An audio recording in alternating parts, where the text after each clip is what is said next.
মধ্যপ্রাচ্যে চলমান উত্তেজনার প্রভাবে আন্তর্জাতিক বাজারে আবারও বেড়েছে অপরিশোধিত তেলের দাম।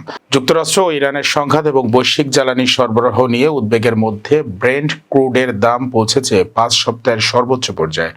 বুধবার ব্রেন্ট ক্রুডের দাম ব্যারেল প্রতি $1 বেড়ে 92.1 উঠেছে।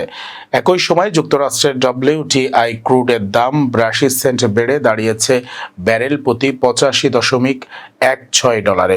বিশেষজ্ঞদের মতে মধ্যপ্রাচ্যের চলমান উত্তেজনা এবং তেল সরবরাহ ব্যাহত হওয়ার আশঙ্কায় বিশ্ব বাজারে তেলের দাম বাড়ছে।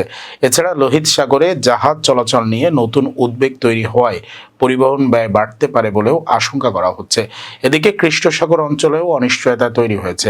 ইউক্রেনীয় ড্রোন হামলার কারণে কাজাখস্তানের গুরুত্বপূর্ণ তেল রপ্তানি রুট সাময়িকভাবে বিঘ্নিত হয়েছে। বিশেষজ্ঞদের মতে এসব কারণে আন্তর্জাতিক জ্বালানি বাজারে অস্থিরতা আরও বাড়তে পারে।